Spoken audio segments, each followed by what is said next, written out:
can't believe this. Yo, I can't believe this. Yo, I cannot believe this. Oh my God. I can't believe this. Yo, I can't believe this. Yo, I cannot believe this. Yo, let me tell you something. Stop your grinning and drop your linen. The Bunsen Burner Boys are back for episode. Or as Fred would say, quote unquote, fretting out. I'm about to fret out, spread out. You said that. I don't think I've ever actually said that. I feel like I would, though. I thought it'd be funny if I said that you quote unquote say, I'm going to fret out right now, meaning you're going to spread out. I wrote that down. I didn't know how it would go over. I think it went over pretty well. I'm satisfied with it. Yeah. All right. I'll let you continue your introduction here. That was kind of it. How you guys doing? I don't know. Let's hear from Paul. Yeah, he's been awfully quiet. He's been awfully quiet. Oh, I'm good. I'm just, here for the getting back in the routine of recording episodes. Yeah, you should be ecstatic on account of you. I counted up your Paul points. Oh yeah, I got a free CD submission basically. Paul What's points, a Paul point? aka Dan dollars. Yeah.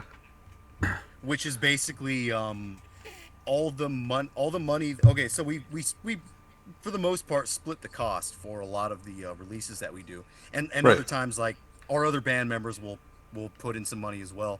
So Sure. I kind of had to go through every single order. I hadn't done this since the whole time that we've been a label, since like, when did we start? Basically 2023. So I went through all the orders and I counted up what was owed to Paul, because I thought about it. I'm like, these guys need to be getting something back. They're just putting their money in. And so I devised that plot where it's like, okay, I'll just go ahead and count all your stuff up, and that can, like, I haven't done it for the other guys. I'm gonna start doing that every release. But so I counted up Paul's for Yeah, the other guys are good. for the Don't worry. past few years. No, just kidding. What's that? And So the other guys are good. Don't worry. No. I'll do this. I'll do the same. I thought about it, and it's fine. It's not like we make a lot of money anyways. But yeah, Paul earned himself a free release where he doesn't have to pay for the Filigaris album, which I just submitted today. So that's the that's finally- album. Nice. Yes, we got a full length from Filigaris. I finished Most- doing their Most booklet and copies everything. too, right? What's that? Most copies we've ran so far, right? Well, we did 100 copies for a few things, because I did 100 for Filigaris. I did 100 for the Josh and the Van Full of Fools comp, and I did 100 for the Abortionist. So that's our highest number. We haven't gone above that. 50, those kind of go fast sometimes, and other times 100, like they're still sitting around. So I think that'll give me the incentive to like actually start sending out to more labels and start reaching out a bit, just to kind of spread the word. Yeah, Paul got himself a free release and a little bit left over, which is okay. So, Woo woo. Yeah, woo woo. That's how gasoline starts a car. Woo woo woo. Yeah, and then we got our Natalie Portman nip slip 7 inches in finally. Finally, yeah. I don't. Those know look when awesome. Yeah, they look pretty good. They came out good. I wasn't disappointed. Julian didn't expect to have Anthony on the sticker. Oh yeah, that's funny. Yeah, so that's good. I don't. I think still love the logo. It's a good logo. Paul drew that, I know. but he didn't mean it to say Natalie Portman nip slip. I don't think. I think he just kind That's the best part. Yeah, Yeah. it's no intention behind that. It was just like scribbles. no art looks- goes unseen. It looks very alien. I love it. Yeah, I dig it too. Then How- then some Indian guy. Oh, he wiggerized. Yeah, he wigged it out. Well, if Fred doesn't know what that means, it's like, you know how sometimes modern brutal death metal bands will have their logos sort of like shiny chrome 3D looking shit? Oh yeah. Yeah, we did that. Like, what was that? Euphoric Defilement did that, I think. It's like, Yes, yes, yeah, exactly. it looks like a brutal death metal logo, but then it's got like, it's metallic and shiny, and you're like, oh, someone went to town on this one. Yeah. So as per normal, or as per usual, Fred will get one of those. Well, Fred gets Ooh. everything that we put out. Um, I I send him these things as sort of a party favor, but I'm only gonna ask for this one if there's a return, Fred. Please get that cable so we can get that Bathory interview. That's gonna blow our channel to the moon, man. Yeah, I need to get on that. Get on it, brother. I'll get a new cable and see if that works. If that doesn't work, it might be the player. I don't know, but I'll get that figured out. Sounds good. It he had such a weird voice. It was almost like a Cockney accent. Cockney. Let's see. How would a Cockney accent sound? That's like the dirty British, right? A little bit. And but It's you know like, what? it's like, oh, mate, it's a so for those today, bake your bow. Is that like Cockney? No, it That's not sounds Cockney. no. Maybe it is. I just suck at identifying accents, but it sounded almost posh. Posh. That's not Cockney, I don't think. No, then I don't know shit. That's like, well, hello, darling. Or, how are you? That's that's something else. I It's know like what the you mean by bottom guys.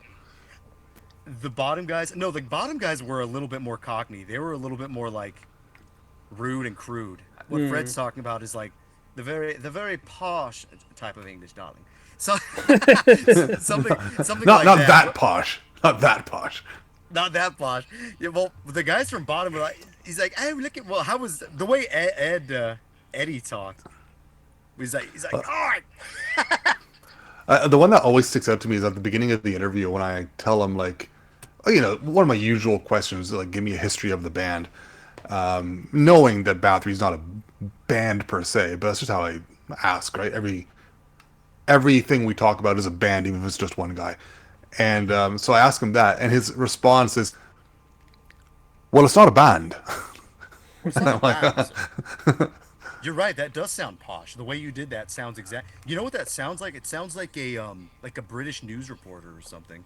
"Oh yeah, That's the yeah, way I can see that." that accent that you just did. When I hear Cockney, I may be wrong about this because I don't really know British culture that well. But when I think Cockney, I think like kind of soccer hooligan type of culture, bar culture, Oh, that kind of thing, could like be. skinhead culture. That's kind of what I assume. I may be wrong about that. I think we're gonna have to look this up because I realized I have no idea what I'm talking about. So, Okay, okay.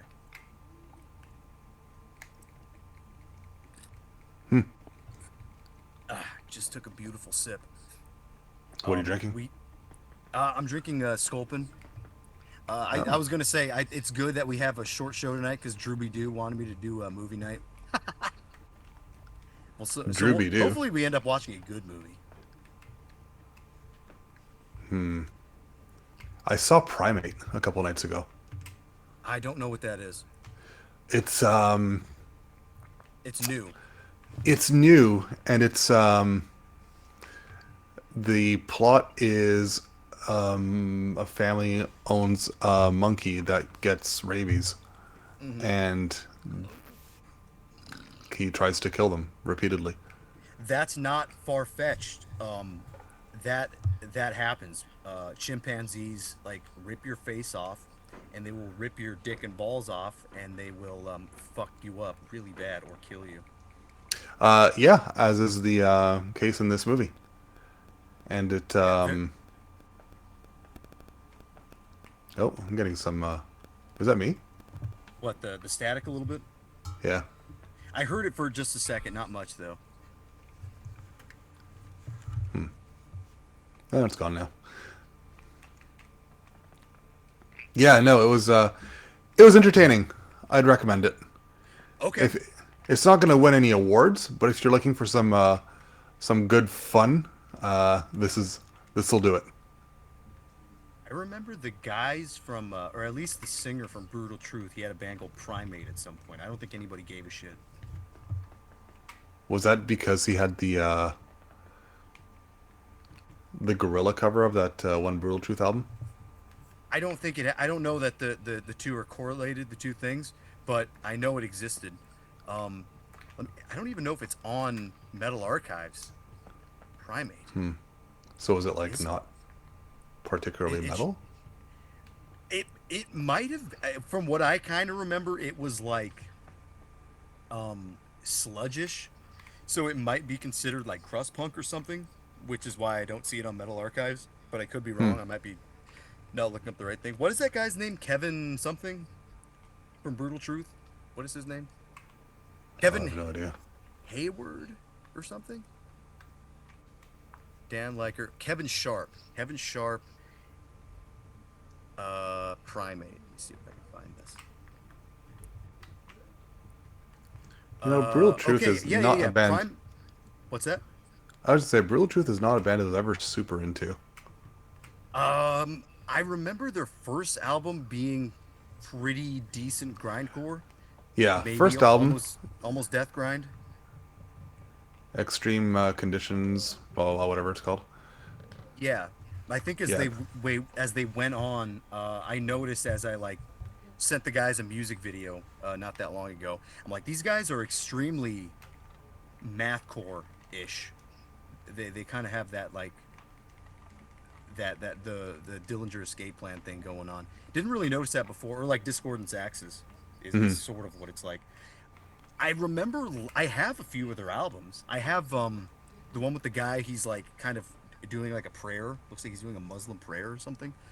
I remember it's Oh, okay. yeah, I yeah. haven't come back to that stuff in so long. I couldn't tell you if it's like good anymore.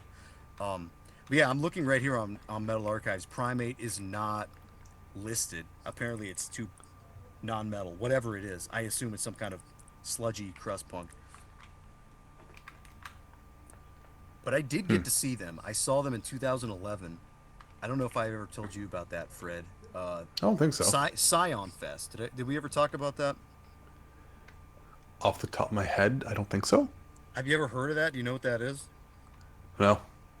Okay, so in the late 2010s, or sorry, early 2010s, the car company Scion did. They were kind of what would even be the word? I don't want to say pandering, but let's just say that they were kind of trying to reach a true metal crowd or a metal crowd for whatever reason, and they Sure. would throw shows. And one of them was we saw Repulsion, and I don't recall who else. Oh. But that was put on by Scion, the car company. And in Okay. 2011, they did a huge festival that spanned two theaters and like 4 or 5 like tents. So you That's- basically had to pick and choose. That's which really bands you were gonna random. see. It was, but there was big. Yeah, Primate was there. I remember seeing them in the tent. I remember seeing another. I was kind of into sludge at the time too because it was interesting to me. But so I saw a band called Dark Castle who had a chick singer. They were pretty good. Okay. Valor Talk from Norway was there. You've probably heard of them, I assume. They were like a good black metal meets rock and roll type of thing in like a sort of hipster way, but in a way that worked. Oh, is that one spelled like KV? Yeah, yeah. Yeah. Valor Talk. I've never actually listened to them. I kind of assumed I wouldn't like them, possibly unfairly. Because They're exactly what you said, the hipster element, I kind of like. It's I don't know. definitely got a hipster element, but like the cooler side of hipster rock and roll. Like I kind of put The cooler side of hipster. yeah, I kind of put like hipsters who are beer swivelers basically, and it's like that kind of in turn can make them cool in a Yeah. certain aspect. In like a non-snobby way, I guess, and plus they're Norwegian, so that I think that helps. I sort of see them as like the black metal Red Fang. If you're familiar with Red Fang, they were kind of like the dirty rockers but hipsters at the same time. Yeah, and they had the cover art done by the guy from Baroness too. Yeah, and Baroness. Yeah, is I very remember good. seeing that. Are they? They're great. Yeah. They were one of my favorite bands in high Red, school. blue, yellow, purple. Those albums are good. Those albums are good, and even the EP before that is great too. I know nothing about them. They are basically like Mastodon, but actually good. Okay. like Mastodon, but they write songs that you want to listen to. I'm being a little bit unfair. I kind of like Mastodon at a point. I just can't really listen to them anymore. I'm not sure I've ever listened to them. I don't think you would like it. It's not true enough for you, I don't think. Oh, okay. I really don't think so. Baroness, probably not for Fred either, but I think they're really good as like, let's just call them a rock band. They were great as a rock band.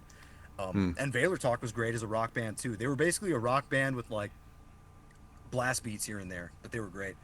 Um, but yeah, I remember that fest. Primate was there, and who else did we have? I saw Atheist, Morbid Angel, Immolation, Municipal Waste. Who the fuck else was there? The grindcore band called Fuck the Facts. There was a lot of grindcore there, I remember too. Yeah, that was kind of interesting. I think not too long after that, Scion just kind of went out of business. Maybe that was like one of their last ditch efforts to Maybe that's make what some did money, it. or one of their like maybe And somebody in the higher up is like, I like metal, so you know what? We're going out of business. Let's just do this. they got you too, because wasn't that your first car? Yeah, but I didn't buy that car. I had a Scion, yeah, but I didn't buy that car. My parents bought that car, and it was not related, but it was like, okay, metal anyways, bro. They got you. Metal marketing.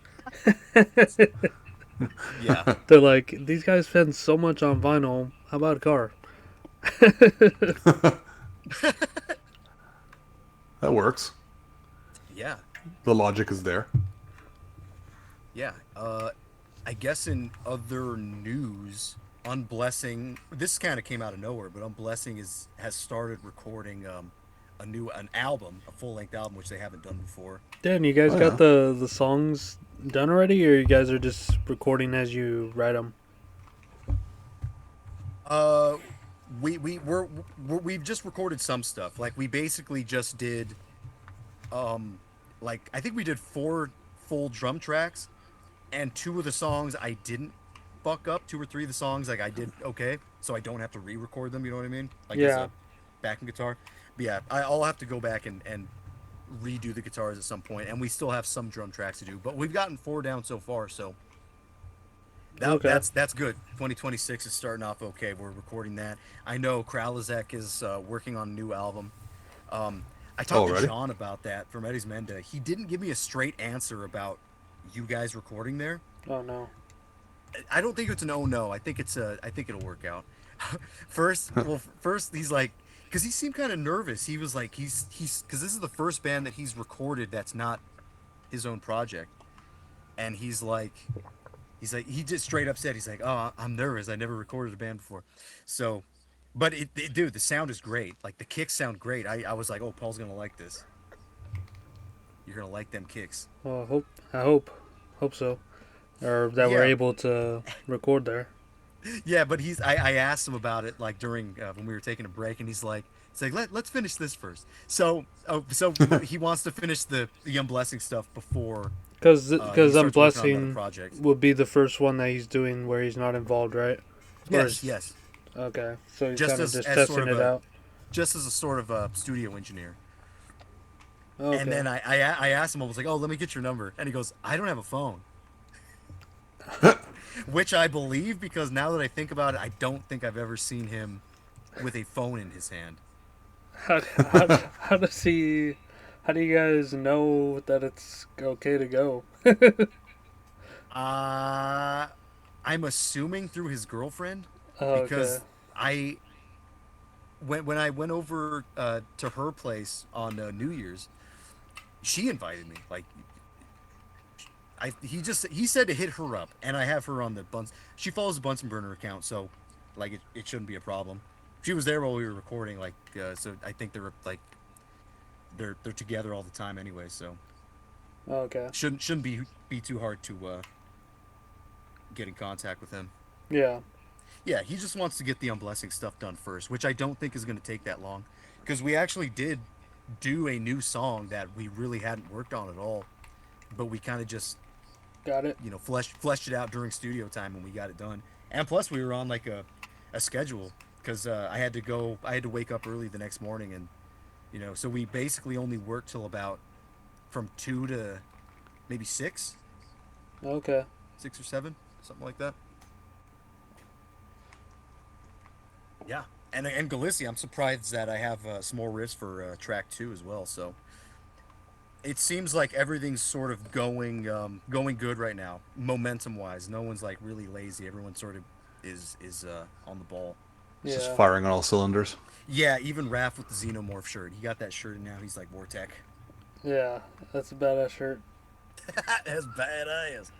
I bought that shirt for me, and it's an XL, but it came from China, and so Oh that yeah. means you know what it means. It's I can't fit my big torso into it. Even worse, I got the Axis shirt. Along with the landline CD that Oh, you got that T-shirt? Yeah, and I got fucking double X, and It's too small. it's like Indian double X, so Yeah, so it's like tight. It's like oh, I'm starving 2x. yeah, It's like I'm eating rats 2x. yeah, it's I'm like eating poo it's like I ate breakfast 2X, yeah, yeah, and that was it.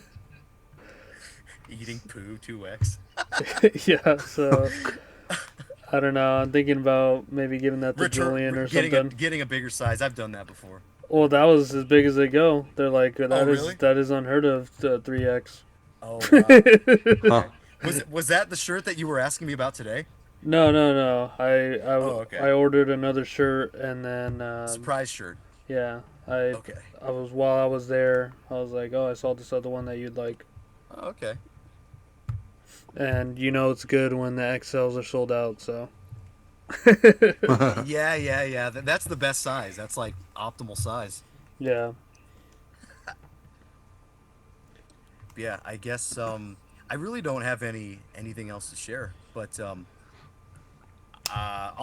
the thumbnail. Oh no, you know what? Go ahead, Fred. You can go first. No, I was gonna say I've got some collection updates as usual. Nothing, Oh. nothing too crazy. Uh, there was a record store downtown I visited, and they actually had a bunch of Argus Lent and Grand Belial's Key LPs. I They're don't have any of reissues. their LPs. I only have CDs from those two bands. Yeah, that's where I was before. But they had, let's see, the 1990-94 first 3 demos of Argus Lent on Drakkar. Galloping Through the Battle Ruins, also the 2 LP on Drakkar. That was the 2019 issue. Unconquered Soldiery on Welton Fiend. And Goat of 1,000 Young, the GBK demos on WTC, which was cool. I feel thankful that I heard that demo first from Grand Belial's Key. That was the first thing I heard from them. Why are you happy you heard that first? Because it's the oldest. it's And the wisest. During that time when I heard it, I was either in high school still or just out of high school. And at that time, GBK had not had the popularity that they have now. And I was just like, oh, badass band that no one's ever heard of. I felt that way a lot about different bands that I later learned were actually huge and people knew about. I think I felt that way about Death in June. I'm like, yeah, I'm fucking sick for knowing this band. And then, like, everybody knows who that band is. It's one of those cases, I guess. Yeah, you had like parallel evolution to the trend. Sort of. I don't know if it's parallel. I feel like I was a little bit early, especially with Trendsetter. GBK. Because when I knew GBK, Angel, I remember playing them in the car back when I had the Scion, and it was like, I never heard these guys. I heard of them though. So it was that kind of thing. I think the first GBK I heard, and I know for sure the first one I ever got was the Judio Beast Assassination. But I think my favorite from them is still what's it called? Don't fuck it up, right? Ghost Rat. Rat. Yeah, that one's Oh, good. Damn, now we're just doing the same talking points as Base Hooligan. All right, let's go. Let's get move past these guys. What else we got? The German band. I'm not going to pretend to be able to pronounce German. Do it Ewiges, in a French accent. Ewiges Reike. Ian's With right? their What did you say? Avigas Reich. Avigas Reich. Ewiges. So like Eternal I Reich. believe we've talked about this band before, Fred. Possibly. I do like that German scene with them, Graven, Ulfstellier, some of the other bands like that around the early 2000s. Fred, can you So spell that one more time? I didn't quite get that. Ewiges, Ah, and second word is Reich. it must be 2 words. It is. Yes. Okay. Yes. Sorry. I don't know if this is the same band that we've talked about before because I remember a name, Edith Reich. I don't know if this is the same band. Which CD did you get? The second album, Zeit des Erwackens, Mm-hmm. which I believe means Time of Awakening. Ah, And pretty good, fierce, fairly blasting black metal. And the last two are Destroyed Today, from Quebec, Forteresse, with their third album. Oh, that's a rap band too. a RAF band. Yeah. Par Hautbois Vestplaine, and then their 2017 rehearsal CD, Récit Patriotique. Well, you And should have that, done that in a German accent. I can only In a do so French much. accent. In a German accent. I don't know if that band was considered to be nationalistic or NS, but I remember they were featured in that Wolves Among Sheep book. They which is are NS. they're nationalistic for Quebec for sure, Yes. but I wouldn't call them NS. No, I wouldn't either. I wouldn't either. Because I feel like NS, I mean, that means something. That's something very specific. I feel like a lot of the time, any bands that have any sort of nationalist themes are labeled that way, or even Yeah, they're themes that are like GBK, or even anything that kind of talks about the Holocaust or anything like that. Because I think Marduk they had some kind of controversy about that with Marduk. yeah, Marduk. Oh yeah, I mean they've always been right from what was it, Panzer Division. They started like doing the World War II topic all the time. So Yeah. like you can't talk about World War II without. No, but you Without but you know what you see what I mean. I think being an NS band is something very specific, whereas like Yeah. they're lumped in where they probably don't belong. You know what I mean? Mhm. Yeah, that's all I mean. No, they're Sorry, I just took a bite of a cracker. Mm-hmm. They're very You're really chewing Quebec. crackers on a podcast.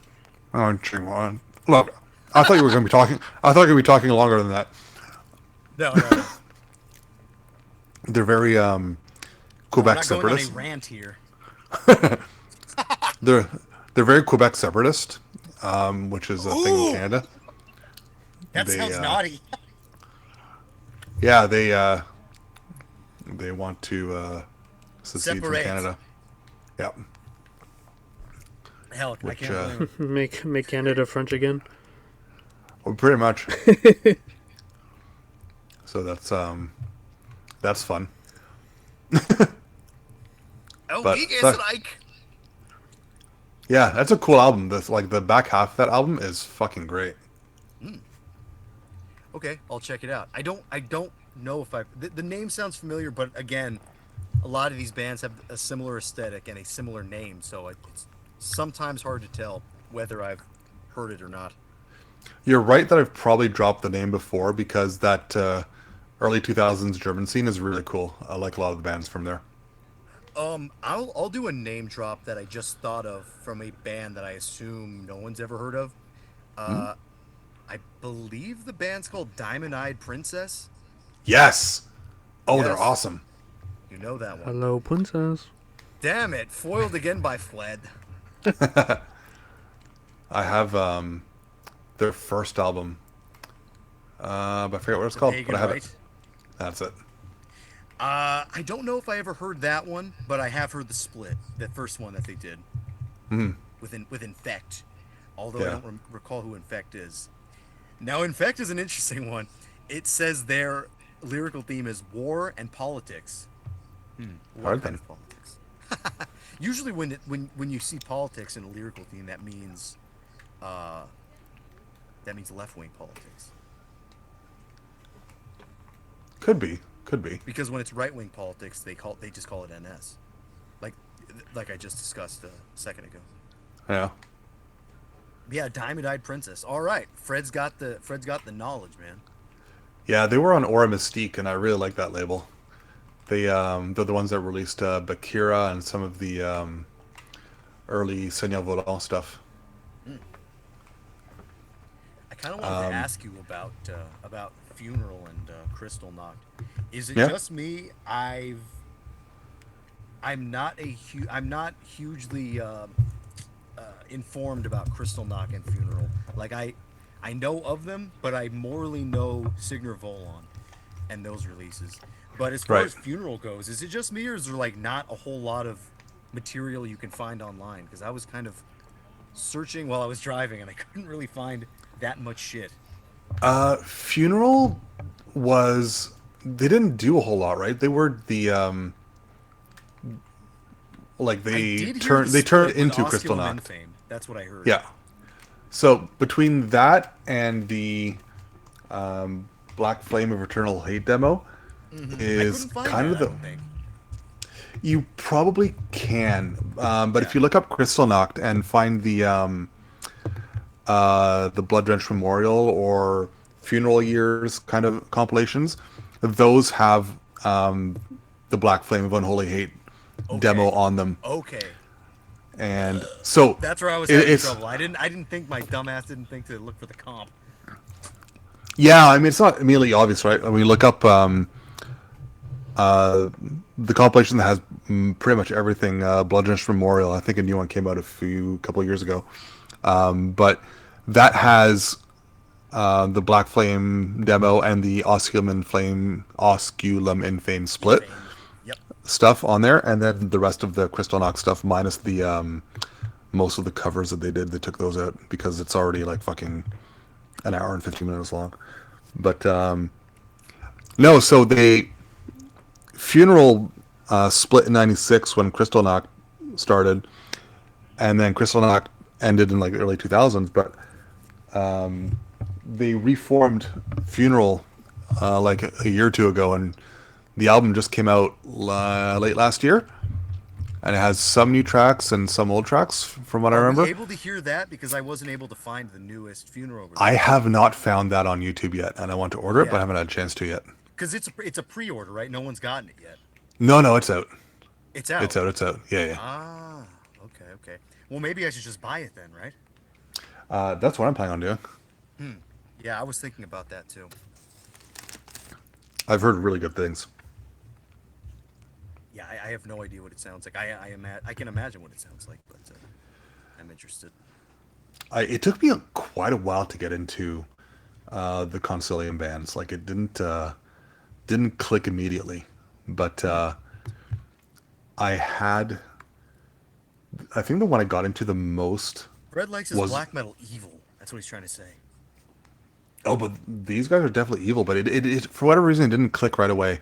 But Blessed in Sin, the first album, Sin is so fucking good.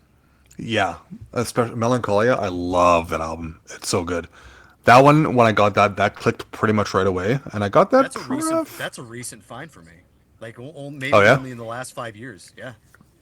I probably got that album around 2008. I want to say 2008, Oh my 2009. God, Fred is so fucking cool.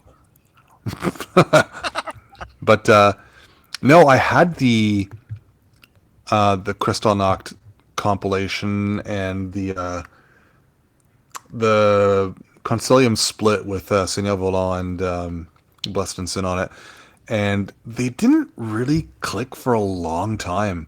I'd say I only really got into them in like the last 5-6 years or so. I don't know. Like I liked them, but they didn't like strike me as brilliant or anything. And now especially Seigneur Volant, like that EP, that first EP is really fucking good. I got the live album from them, Black Metal Blitzkrieg, a couple months ago. That is that might even be the best thing they've done. Like it's such a good recording. When was that recorded? I don't remember. Hang on. 2004. Okay. Okay. On a change of topic a little bit here, are either of you guys familiar with the Crestfallen EP by Anathema?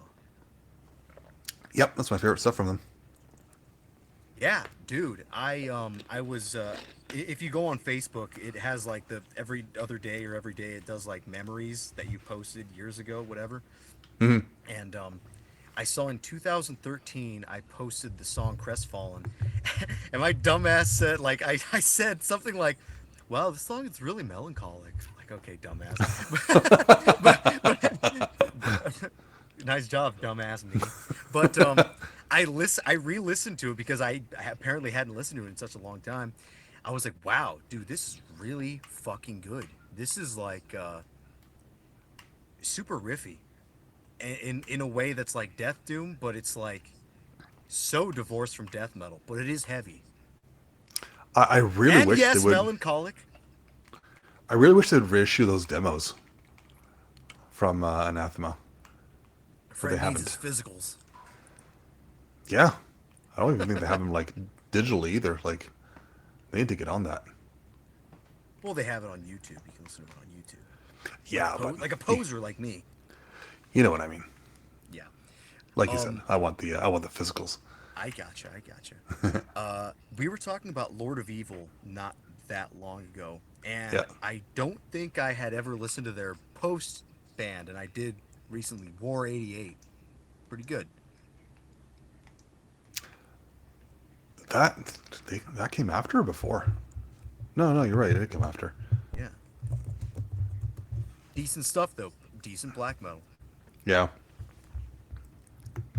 The they came out with that well, not War 80, but what's it called? Lord of Evil came out with this compilation CD a few years back, which was just like rehearsal stuff, and that was really solid. Scope that out. It was called something very simple, like rehearsals 92 or 93, whatever it's the years are. But Fred, you're a real Re- black metal completionist. yeah, That's awesome. I can respect that. I'm not But a there's a- completionist. I just kind of want like the goods. Yeah. I think this. I'm I like, think this is some of the goods. Like give- it's really good. just give me a debut and I'm fine. Doesn't have to be OG, just a reissue. Oh, I mean, I'm cool with the rehearsal if it's good, but Fred said this is the goods, so I'll believe it. It's a few rehearsals, and Fred's a little generous with that word. yeah, it's true. But if you're not into like instrumental, I wouldn't go there because I think 3 of the 4 or 5 rehearsals are Turned Paul instrumental. off right now when you said instrumental. Yeah. Yeah, His That's ween over. went down. it's over. It's gone. It's Those rehearsals, I was like, and then, Flaccid. nope. Instrumentals, ween. wah, wah. But if you're looking for like some really raw Polish black metal, which is instrumental, a few of them are, not all of them, but that's where to go. But otherwise, no, stay away. You won't like it. So, any more pickups for you, Fred? No, that was it. Fortress was the last one. I'm waiting on some cool stuff, but it hasn't arrived yet, so I'm not gonna Same here. talk about it till it arrives. But there's a story behind it, so that's gonna be fun. Okay. Short story, but a story. Yeah. I was gonna bring up that I was recommended to watch the John Waters movie Crybaby again. I hadn't actually seen that movie since I was a little kid. You guys ever seen that movie with Johnny Depp? I don't think so. It's like it's kind of like Grease, but it's sort of like a spoof on. I know Grease is supposed to be like a spoof on like 50s culture, but if that's what that is, then Crybaby is like a spoof on that whole idea. Did we just lose? Did I just lose contact? Because I just heard everything go. No, I muted myself because I was having another cracker. I didn't want to. Dude, don't worry. Just chew your cracker. Oh, Yeah, nice, dude. But yeah, Crybaby. Paul, you ever see that movie?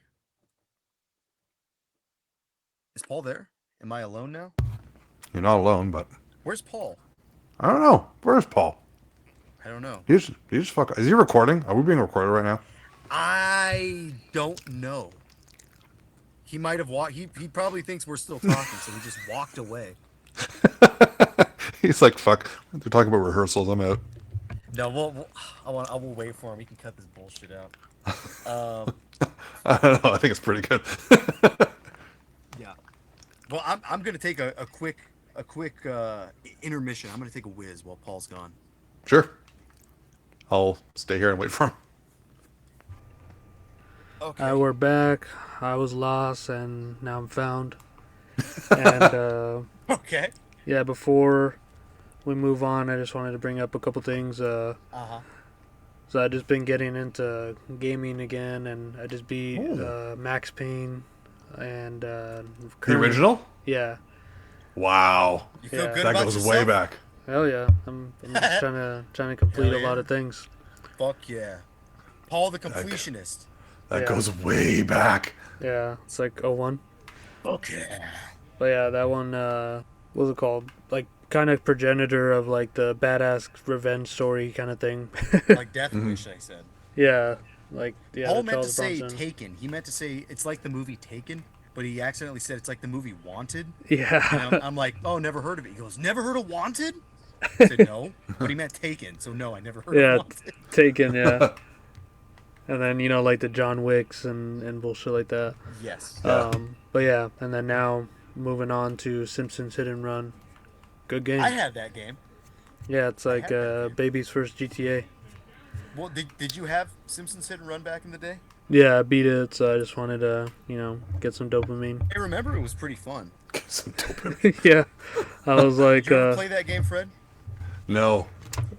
It was like GTA. But it was The Simpsons. it was so fun. funny that they have like a fucking Apu, like, like a side character with some missions and shit. It was like a whole level of Apu. You can play as Apu. Yeah, Ah, interesting. and Wouldn't, yeah, Wouldn't do that. Wouldn't do that But- today. but right now it's just like so much like, you know, watch and repeat type things where it's like every character has to do the same missions. Oh, hit this car, pick up the fucking item, do it before time runs out. So Oh. not that great. Pick up Cletus's fucking roadkill, and then like run away. I like the story that's going on. It's like some, you know, sort of conspiracy with these aliens and But stuff. the And gameplay is a little bit boring. yeah, it's a little boring, but it's challenging. Like it's hard to do. Like it takes me Oh, a okay. couple fucking runs to get it through, just depending on the cars I have and stuff. And then yeah, other than that, yeah, I got a whole backlog of shit to play through, so I'm just going one at a time. I had two Simpson games back in the day. You ever play Virtual Springfield? No. Oh. It's exactly what it sounds like. You just like walk like a around sandbox? Springfield. Yeah, pretty much. It was weird. That's funny. It's like a walking sim visual novel kind of. Yeah, and you just go around and you collect these little like collector cards from various locations in Springfield. It was really weird. But Krusty's Funhouse was the other one. That was on Super Nintendo. And that one's actually pretty cool. It's a bit more of a puzzle game. You have to get all these rats out of the funhouse, if I remember correctly. And you have to lead them to this like exterminator area. And it's pretty good. I enjoyed that one. I've only played this one, Hit and Run, and then Road Rage, which is just a copy Road paste Rage. of Crazy Taxi. Yeah, I remember that. But yeah, I'm just updating my my game logs throughout the year. So Nice. there's some gamers around here, I know- and they recommend some games too, so I can get the ROMs. I know Oni Plays. They did a game called Bart's Nightmare, I think. Huh. If you- Never Oh, heard I of remember that. I remember that. Oh, isn't that like old, like NES or? It was Super Nintendo, Oh, I think. Super Nintendo. Okay, yeah, because yeah, they were making games all the way back there for Simpsons. Well, I think the best one was the Simpsons arcade game. If you guys have ever played that one. Yeah, I played it at the arcade. Yeah, me too. Well, I forget exactly what that gameplay is like as far as like to compare it to other games. Maybe Golden Axe. It's one of those kind of side scroller games It's where it's like like, a beat 'em up. Yeah, yeah, you move to an area, you kill all the enemies, and then you keep going. yeah. Is what it was. But that was a long game, and there was a lot of bosses. And I remember me and my cousin, who was older than me and her played that game in the arcade in Laughlin in Nevada when we used to go over there. And we used a lot of quarters. It must have been like $10 or more worth of quarters to beat that game. Fuck. But Maybe that doesn't sound like that much money, $10 of quarters, but no, as you're That's how going that- along though. yeah, pretty much. Like you get a game over point, we wanted to beat it. We wanted to beat that game. Yeah. That's how they get You you. guys died around like 40 times then. We died a shitload of times, but we did beat Mr. Burns in the robot, which is the last boss. Well, say hit and run, it does have smoother driving controls than like GTA and stuff. It just even on this the Steam Deck and stuff, it's really good handling. Really. Yeah. Huh. Then other than that, I finished like a couple books. Sun and Steel from Mishima, and then Communion by Willie Schreiber, and Thenosis by Jason Resident Johnny. What did you take away from those books? Damn. With Mishima, it's like Julian kind of put it in sort of wise terms. He said it's basically just touch grass. So just like go, because he's just like some bookish dude, and then got introduced to the body. It's kind of like a dualism of like the mind, but his takeaway is like words versus the body. And he was in the military and being outside, and he's like, oh yeah, my skin's like tan now from the sun, and from working out. He's like getting these muscles, and seeing the beauty is the commonality between words and the body, with the sort of like working out, and with the steel, kind of making steel out of your muscles too. It's like some weird thing, but it was like such a weird read, because it was just like a stream of consciousness all the way through, and I couldn't like put it down without like losing what he was saying before and going into. So I had to like read it in like 2 days, and it all sort of made sense in the epilogue, where he's like talking about like these like kamikaze pilots and stuff like that. And it's a really good read. If you're gonna read any of it, just read the epilogue, which is only a couple pages, and I think you'll get the gist of it. And Communion was just this guy. It's like one of the first like abduction sort of stories. That first one is that Japanese guy. Yeah, the guy from Nuclear War Now. I just kidding. I, I agree with the message of like self improvement and all that, and working with your hands and doing all that sort of stuff. But I feel like the touch grass sort of mentality that people talk about nowadays is sort of become invalid in a lot of ways in the modern age. So I'll just say that, because you go out there and you're like, this is it. Wow, I'm going back inside. Well, touch the grass in your backyard. Yeah, sure. Yeah, touch your own grass. Yeah. Tend to your garden. Mhm. Yeah, and then some alien one. Some guy was getting like basically deep regressive hypnotic sessions, and feeling or experiencing and recalling his abductions from like a young age, and like seeing how it's affecting his like future and shit like that. Up That's to the interesting. present. Yeah, it's like one of the first ones, like from the, I believe, like late 70s, early 80s. And then I read this other one, The Gnosis, which is from one of my favorite authors, Jason Resident Johnny, and it's his newest book, and it's about like the afterlife. And it's kind of play on words. Thanos is death in Greek, and then gnosis is knowledge.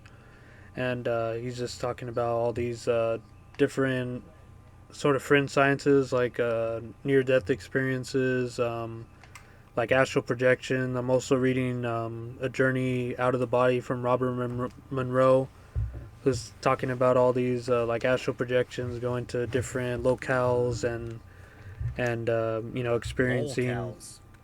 yeah, experiencing life outside of the body, and bringing back sort of experiments and logging down that stuff to sort of make it a little bit more recognizable to people who are materialists in a scientific sense, where they won't even accept anything that's going on if it's just subjectively reported. But if you're able to get some sort of data on it, it can be analyzed, and that's what he was working on. And You back that up with data?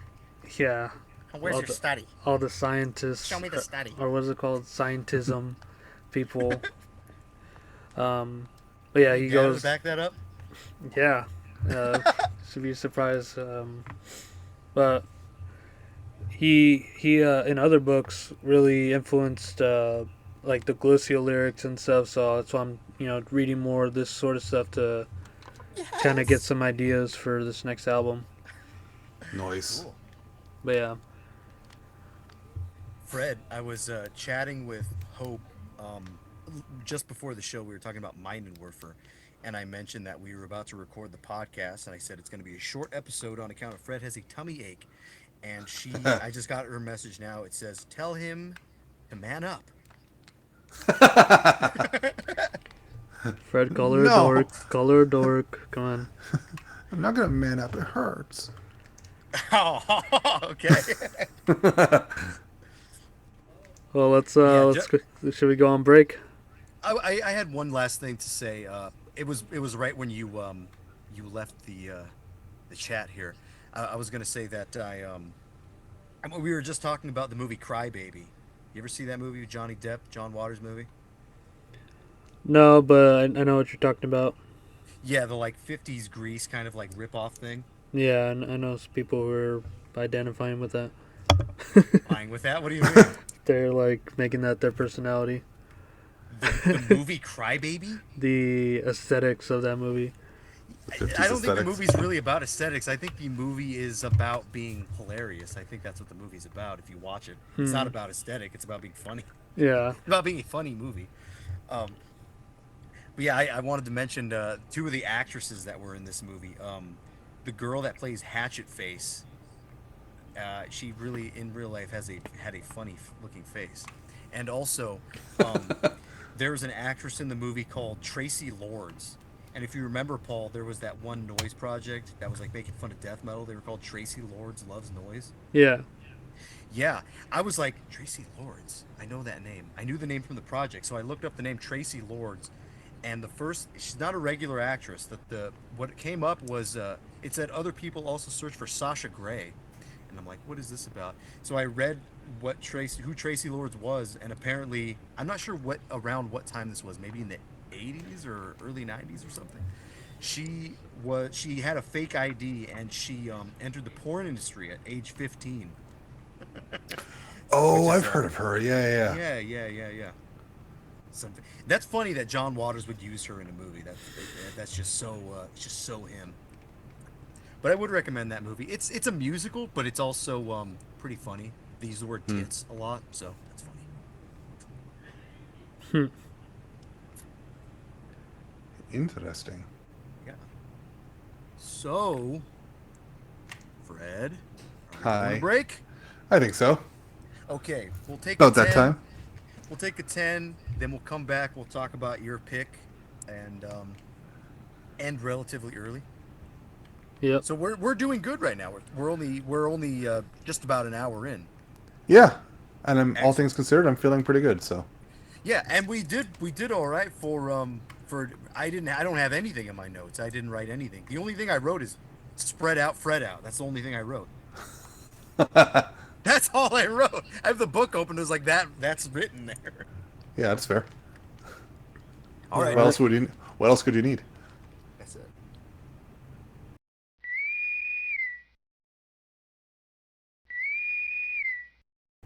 All right, we are back from break. Woo. Ah, yes, and it's one of those weeks where it's my pick, and It's what Fred you know, calls "quote unquote" Freddy time.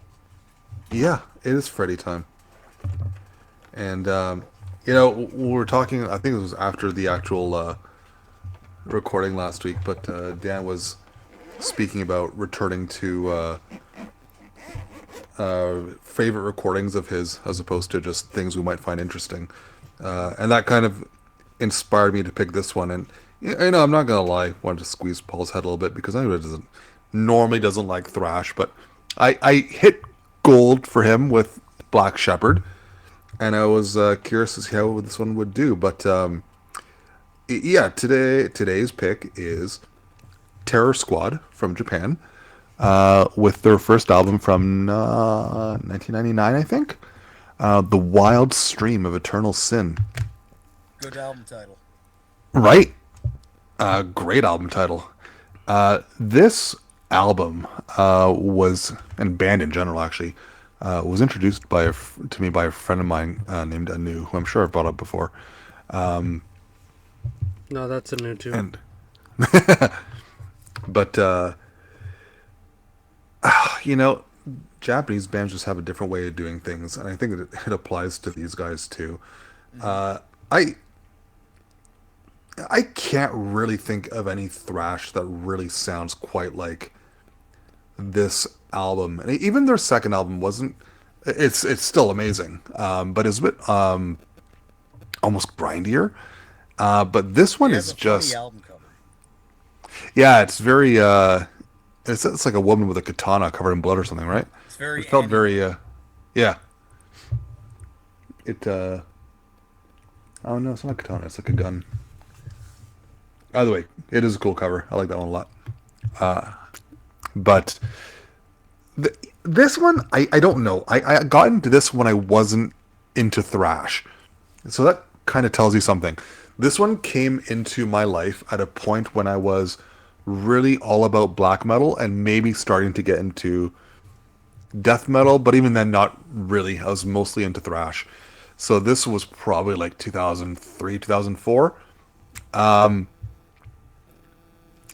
This one hits differently. I don't know. Like, I don't listen to this when I'm in the mood for thrash. I listen to this when I'm in the mood for something just off the wall. I don't even know how to describe the riffing on this. It's so spastic. It's all over the place, and there's just, the songs are not particularly long. Like, not a single song is over 5 minutes long. But they pack so much into those short run times of these songs. And sorry, stand corrected. Last track is just a hair over 5 minutes, but vocals are fantastic. Just, I don't know. This one hits me in a way that no other thrash album has. And I know there's a lot of other influence in this. I'm terrible at naming non-metal influences, but I'm sure they're in there. And I think you guys are going to probably define them a bit for me. But yeah, like just other Japanese bands in this style, I guess. Like, obviously Sabat, Sacrifice, and fucking Jurassic Jade. They're off the wall too, but something about the Wild Stream of Eternal Sin is just next level for me. Those And feel that's, like thrash bands. This one feels a bit more like a just straight metal band, where it would be hard to categorize. It does feel hard to categorize. Like I said, I wasn't into thrash when I got into this album, and for whatever reason, this one, I was into this album long before any other thrash like kind of entered my vocabulary. This would be And a even thrash then, band I for can, extreme metal guys who aren't that into thrash. yeah, I guess, because like now I look at my other favorite thrash albums, and you have, you know, Darkness Descends, the Black Shepherd album. You have fucking Sodom, Creator, Destruction, the classics there. But but like this doesn't sound like any of them. I don't even know.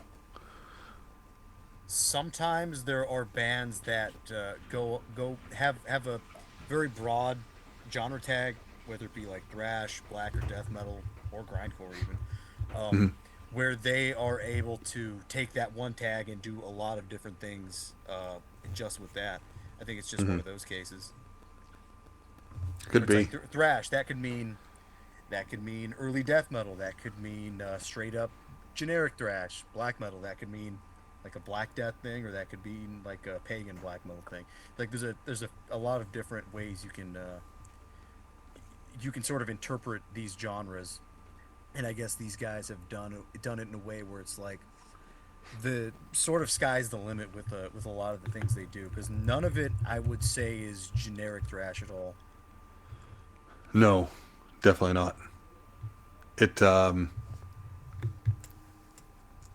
I don't know, like even the style they go for, they don't take themselves too seriously. Like you have the track "Disco Bloody Disco." It's just a That great one was great. They had the song really title. Japanese part on there. Yeah, yeah, it really did. But like what did you think of this, Dan? I know you had probably heard it before. I don't know if you like dug too much into it, but I know you had at least familiar with it. I actually don't know if I had heard of this before you mentioned it to me in the past Okay. few years. So I think you may have mentioned this on like an episode where we were talking about multiplex, which was like a number of episodes, not just the Yeah, multiplex episode. that was a while ago. Yeah. You did mention this band. Um, yeah, I really don't recall if I was familiar with them or not. And I didn't exactly know what to expect. But this sort of reminds me of like it's a modern thrash album. I know it's as old as it is, but I still consider that to be modern thrash. It's like Yeah, fair. it's not from the early '90s. It's not from the late '80s where thrash sort of like solidified. It's at a point where death metal's a thing and black metal's a thing, and from that you can kind of go as far as you can with all the things that have existed before, and like basically take thrash into um, like a next level, or like the next evolutionary step or something. Um, yeah, well, when you mentioned this band too, I was thinking like, oh, Fast Kill, because I remember Fast Kill was like a Japanese thrash band, and they're on similar artist.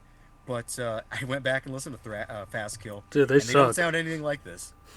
They sound like Slayer. It sucks. Yeah, what Fast Kill does is they are like very rhythmic. They're one of the very rhythmic thrash bands. Um, you could call it genty, maybe, if you wanted to. I think Velocity is like a good example of that, or just really any thrash band is that's just kind of just rhythmic in that sense. This is more exploratory, and this is more like willing to go places and kind of tell a story with riffs and sort of just be as metal as they can be. Um, I assume as soon as I listen, I honestly I didn't have a lot of time to listen to this. I listened to it for the first time today. Um, I assumed as soon as I heard it, I'm like, I think Paul probably won't have a lot of too many negative things to say about this. He'd probably like this. Um, but yeah, it in a way it has the modern sound. Like it reminds me of a band called December Wolves, which I believe is the name of the band. I know Joe likes them. Funeral Rot, because it has a little bit of the tech quality to it, but it doesn't really make that its identity. It just kind of has parts like that.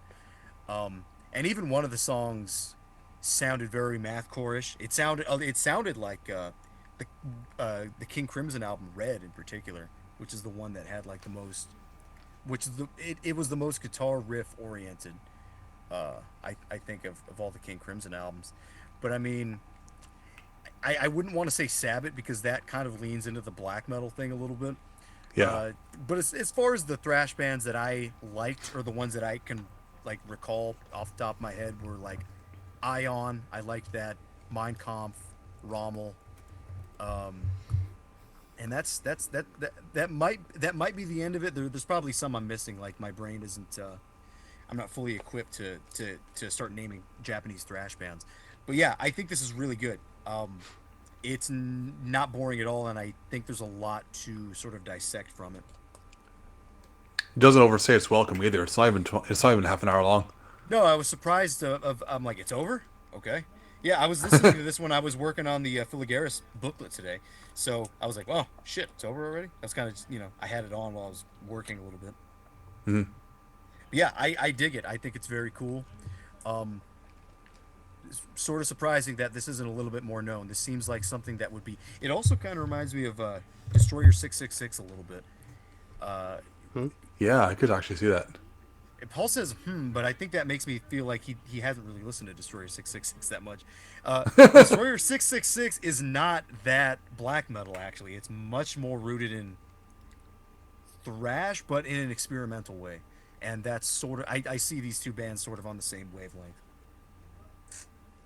Sorry, Paul, I didn't mean to fucking disparage you. I'm like, I don't think this guy listens to Destroyer 666. Well, Whatever. from what I heard from them, they're very mid-pace, and it does not do that at all. They're mid-pace, but they are experimental. And this is just the faster version of that in certain aspects. But yeah, you can go ahead. I won't insult you any longer. All right, Fred. First note. I took some notes for this one. Okay. Oh, Fuck. it's getting real. That's my first note. Fuck. Second note. Easily one of the greats in thrash for me. Up there with Holy Terror and Cranium. Yes. Wow. Spectacular first and second albums. This is a band I had to go through as much as I could. I heard their demo. Let's see, what was it? The Birth of a New Rage. God damn, that song Broken so good. Yeah. And I listened to the first album and the second album.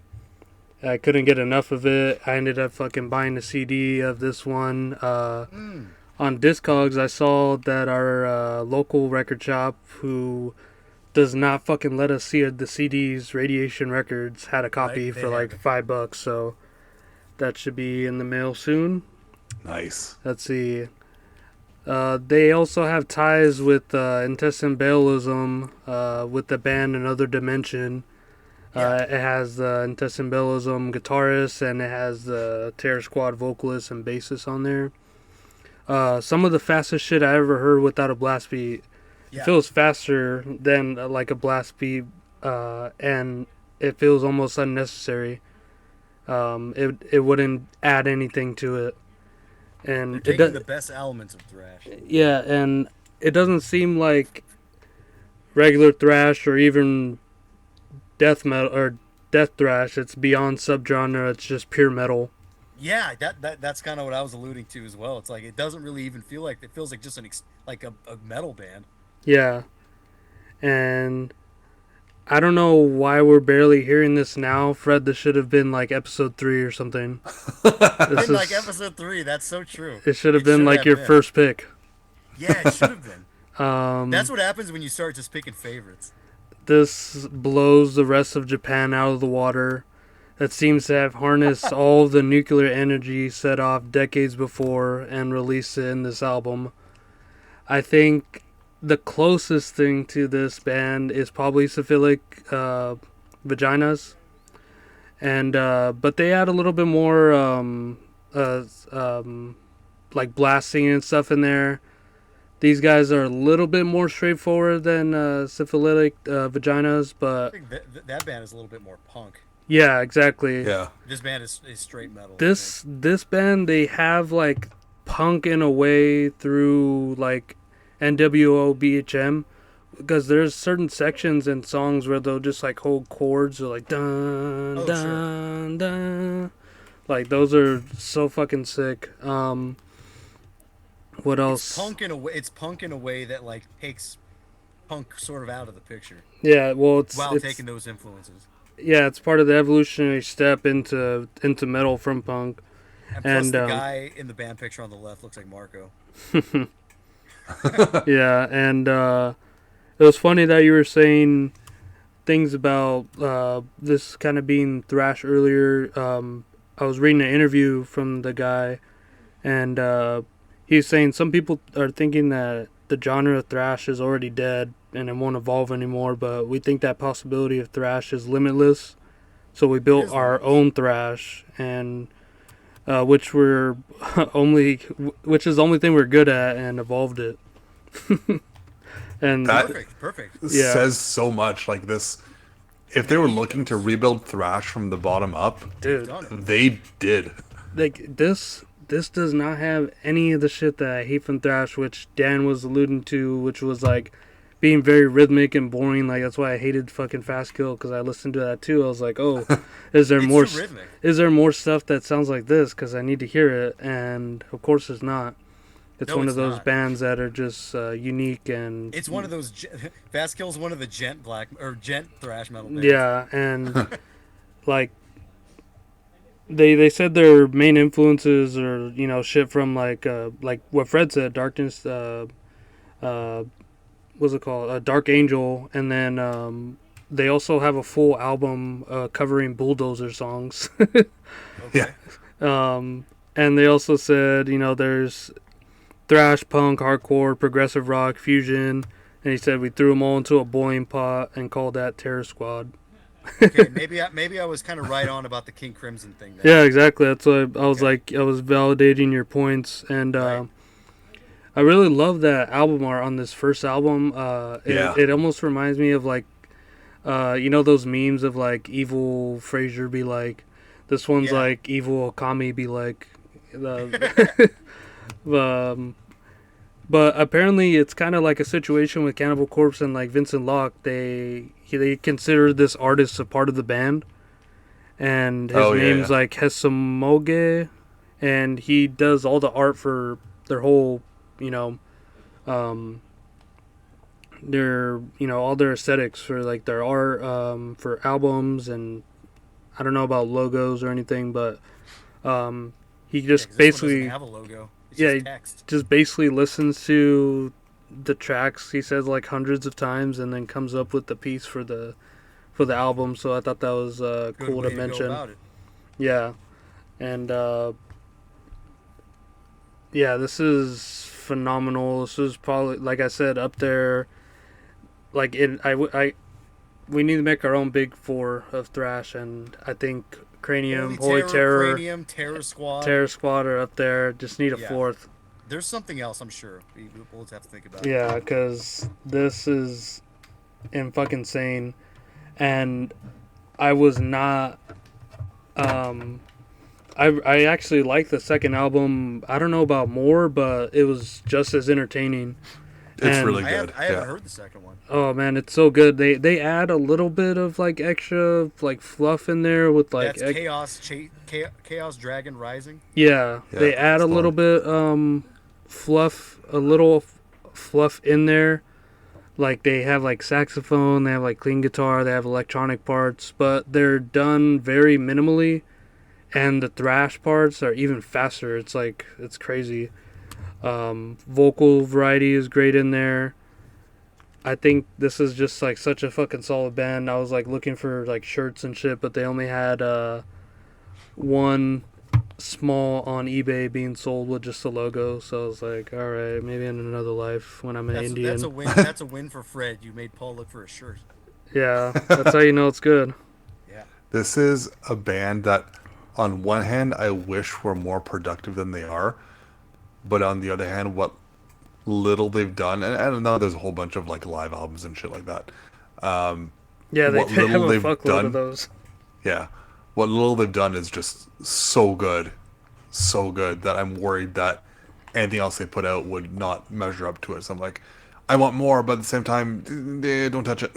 Yeah, because I want to hear anything that sounds like this, because it's honestly great. Like we were mentioning, like Sabat and Barbados comes up in that conversation too, and they don't scratch the same itch. They are very within their genres. Like you can kind of like when you're wanting, like Fred said, to hear something of those respective genres, you'll put them on and you'll be satisfied. But here it's like, if you're looking for something particular genre-wise to listen to, that's going to blow your expectations out of the water. But if you want to just hear something great, put this on. Like just in music. Like this I think is that's such... why we're here for the most part. Is always for the greats. Yeah, and I thought we were talking about the prolific rap group Terror Squad with Big Pun and Fat Joe. They're trying to Not familiar. they're not trying to familiar. do a Wu-Tang thing back in. They released an album in 1999 too. Funny But enough, I've actually been listening to Droom, the electronic band. oh yeah, Yeah, they're really good. yeah. I need to give It's them like a a modern chance. take on synth pop. Like a modern take on Depeche Mode or something. But yeah, fantastic logo, album art, songs. I have yet to get into the lyrics, but they look great. They're like fucking posers are dancing in and out of sight. No frills, gonna fight tonight. And I think they're all like in English lyrics too, depending on like the release. And the vocalist was saying that he's like, yeah, we wanted to, approach these songs, and it felt like these needed like English lyrics, and when you're hearing this live, and they're playing in Japan, obviously, it's like, and you're hearing like another language, that shit will like confuse you even more than just what the music does alone. So I think it was like kind of more of a whole concept that they're trying to go for, just confusing the fuck out of the listeners. Yeah, sometimes And I thought that was a can good be, idea too. Yeah, I think sometimes if you know a band has an intention like moving things forward, I don't want to say a lot of the time that can work because sometimes bands just aren't good, but sometimes yeah, when bands have that full intention and full like awareness in mind, it comes out to something great. I think you kind of have to have that intention. Sometimes you can kind of tell that these guys had that. Like I felt it immediately. Yeah, it's like the weird thing though. It's like it's only like one guitarist that moved on to another dimension, and the other one is in well, yeah, the I band get Another you. Dimension, and the other guy hasn't done anything else. So it's like I wonder where this sort of writing came from. Is it from the guitarist that became the bassist for Another Dimension? Yeah, because there's always a main guy. Yeah, because like just riff to riff writing in this, every single thing is so catchy, and it seems like the rhythms that they're Dog doing style. are almost like tremolo the whole way through. But I know he's doing some complex right hand shit like like but yeah, it's just so captivating, and the drums don't let up at all. The bass shines in the perfect spots. I think it was towards the end of the album, which is fucking 28 minutes, 29 minutes. I've listened to this maybe like 10 times since last week. It's been, a bit obsessed with it. Awesome. Yeah. That is awesome. That is awesome. Yeah, I'm Fred, glad why? we're able to do this every week with with basically great stuff. Yeah, If Fred. you haven't had a chance to, the compilation Far East Gate and Inferno, they have a track on there called Wall, and it's Sting version. That track is awesome. So check that one out if you haven't. Yeah, But we'll it's do. it's crazy they've been around since '92, and we've gotten 2 albums, and they're fucking amazing. But Yeah, a bunch of splits, videos, and yeah, fucking live albums. They have so many of those. It's like, what are you playing that's different from the last one if you don't have that much more material? yeah, But they do have like that split with the syphilitic vaginas, with some new songs on there too. The fake Japanese man. Yeah. yeah. They're Swedish, right? Yeah. I think. And I think that that one song that you were mentioning, Disco, I forget what the name of it. Disco Bloody Disco. Bloody Disco. Yeah, that one was meant to be like on a comp or something. The Swedish compilation for like something against disco, metal against disco. Oh, Headbangers Against Disco. Yeah, yeah, yeah. Yeah, So- Sabat was on those. Well, they are on one of those, aren't they? Yeah, that's why they made that song, and then they included it on the album later. Ghetto shit. Oh, okay, yeah. Yeah, so they're alike in with the they're alike to Cranium in that sense too. Slaughter on the dance floor. Yeah, Death to Disco.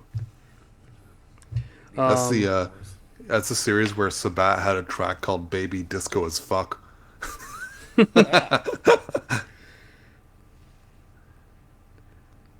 Well, shall we play a track? I mean, it's only 29 minutes. I think we should hear it again. Just play the whole thing? Yeah. No, which ones did you guys want to hear? I wanted to hear 5 in particular. I'm partial to track 4, "Chain of the Damned." That one's good. Dan, you sound like you liked track 2. Yeah. I did. I will say the first track, "Straight to Hell," Oh, dude. is such a good fucking intro. Alright, we're doing 4 songs. It's so good. We're gonna go straight to hell, and we'll be right back.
We're back. Back from hell. Yeah, I didn't want it to end. That's why I sound a little Exhausted. yeah. It sucks we have to talk about it instead of just listening to it. No, what a fantastic opening track. It has a little sample. and then just throws you right in. Within like 2 or 3 riffs, you got this epic melody going on.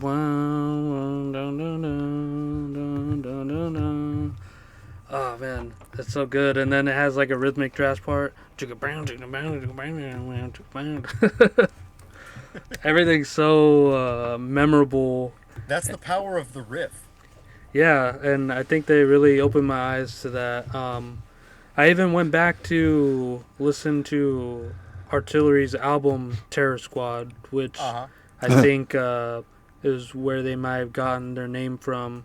I But thought they might have gotten it from the movie Terror Squad. I forget about Artillery just because I forget about them. yeah, and it's funny too. Everyone in the comments of the video was like, "Oh, Gene Hogan brought me here. Gene Hogan." Because I guess in like a Garza podcast or something, he's like, "Oh, listen to this," and there's a connection of their influence from Dark Angel 2. So Yeah. kind of full circle. Well, But I think that's what originally drew me into thrash was like riff. the riff and The the riff. just sort of like speed, and also I really like the fact that solos existed because you sort of don't get that as much with other genres besides like mainstream stuff. Yeah. In thrash, you like always kind of have solos. And like what everyone says about this is like they do not have any filler. They don't waste any time in any of Yeah. these songs. That's a huge sticking point with kind of just riffy music is like this band doesn't really have any kind of dissonance, Mm-mm. which like No. death metal does, where it's kind of like it almost feels like filler, and black metal it's almost like a lot of the time black metal is just an atmospheric experience rather than like a riff based experience, where this is like it's none of the riffs are that technical or that difficult to do, but it's like, well, you know what they did? They fucking played the riffs. Yeah. Which is not It's that execution. hard.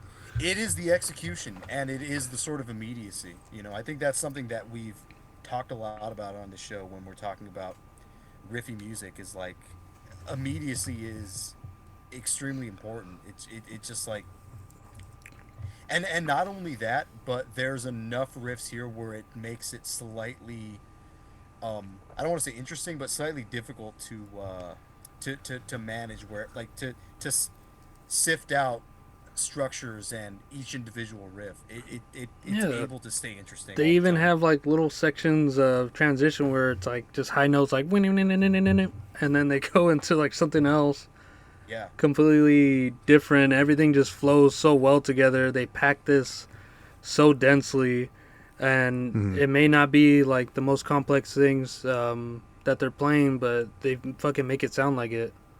Yeah, It- at this point it doesn't matter. Like it's very modern in that sense that it's so This kind of like ear candy. yeah, this I think this is like the fucking last statement for thrash, honestly. Like there's no need for the revival that happened.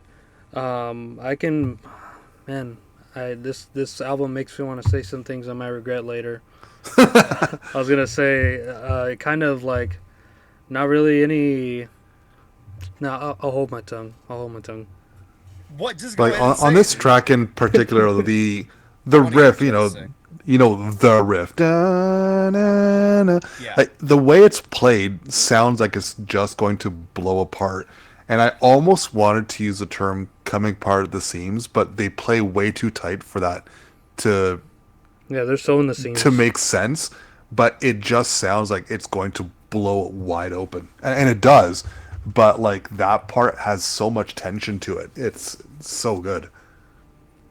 Yeah. Paul, on episode 1 of this podcast, I quoted Little Nicky. I said, "Nothing's better than telling the truth." And I think that's what we're here to do is tell the truth. I want to hear what you were biting your tongue about. Okay, so I was just going to say that Here it this comes. was the last statement of thrash, even though they think it's sort of limitless. What they did with the next album's a little getting away from it, but it's still very great. But I think everything past this is kind of not even worth existing, and I was gonna mention a band that I did like, which was Vector, but I think this is way better than that. I don't. I would disagree with that. I don't think it's better than Vector. I think Vector does Something different. different things. Yeah, but I think just on a more immediate level, like this is just hitting everything I didn't know that needed to be hit. Well, my only rebuttal to that would be Vector is more metal. Like this band has a bit of a I might regret saying this too. It has a bit of a metalcore feel to it, a bit of a hardcore feel to it. Yeah. Yeah, With it everything. does. And I think And that's not surprising that- for Japanese bands, that's though, right? if anything, that's maybe the little tiny drawback that I have, and that's really not even a criticism. That's just an observation, and I'm sort of adverse to that. And so, to me, Vector is the superior band. But I understand where you're coming from, and it's okay. I'm not like pissed or anything, but that's just my sort of. Yeah, because I was just trying to That's just compare it to something that I rebuttal on like that's like, post 2000s. I'll be honest here too. I think this is a really good album, but I don't know personally that it would beat a lot of my own thrash favorites. I'll just say that it's very good, but I don't think it beats much that I'm already like 100% like attached to. Like, I don't If that think makes that sense. this beats Cranium or Holy Terror. Definitely No, I don't shoulder to think at all. shoulder with those, at least for me. I don't think so. I just think this is a super solid modern thrash record. That's how I see it. Listen again, boy. You only have one day of listening. Excuse me, boy. Who's been listening to thrash the longest? You got I bullied. know what I'm talking about. No, no. The gay thrash fighters. The gay thrash. They're the great thrash straight fight. thrash warriors. The straight thrash defenders. You mean? Oh, I think saying that's we're what you- fighting no, I think over that's it. what you meant to say. Yeah, try again. No, I'm just kidding. Kidding with all this stuff. But yeah, I think it's a super solid, modern sounding thrash record with a lot of good riffs and super solid. I don't think this beats a lot of the classics for me though. But that's I think where Paul puts it, it makes sense for him because he is known as the thrash hating guy, and that's not even just from the show. Like I've known this since we met. So I totally get where he's coming from, but Paul, you gotta also understand where I'm coming from. Paul's gonna, I know Paul, he's about to throw some disrespect. He's about to throw some shade right now. He's about to. I know he's about to. You know what? When it came to this I'm album, giving you the, when I picked it, Give I me the- thought the to quiet- myself, the silent treatment. I was giving you I the thought Larry Paul David is eyes. either going to The hate Larry this David- album or love it. Okay. Okay. Yeah. Okay. Sorry, Fred. Go ahead. No, I was just saying, like, when I picked this album, it was mostly Paul I had in mind because I expected Dan's reaction to be close to what it is. He'd like it, but maybe not love it. Yeah, I love Paul, it. I love it. figured he's going to either loathe it or love it. It was going to be one of the two. It wasn't going to be in the middle. So, well, I'm glad it worked out the way it did. What higher compliment can I give than picking it up? Right? Truly. I I understand. I understand the Paul, and you know something. I respect Paul's opinions about this stuff. Highly respected. Damn well should. You know, it's, for Give him a me, compliment, it does gives me a beat those backhanded albums little that we. thing. You see how that works? See how it works? See the dynamic here? That's what I have to deal with. We're folks. playing characters. No, those I'm playing albums the that character Paul of mentioned, Dan. I'd put this one over those albums for me, but that's not surprising. This album has been a favorite of mine for long before I heard Holy Terror or Cranium or any of the other favorites that I have. Yeah, I'm with Paul on this one, but that's because I'm partial to this one anyway, so it's kind of cheating. Well, let's go to the disco, bloody disco. I see where the co-host alliance lies. I'll see my way out. We'll be right back.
Mind molding complete.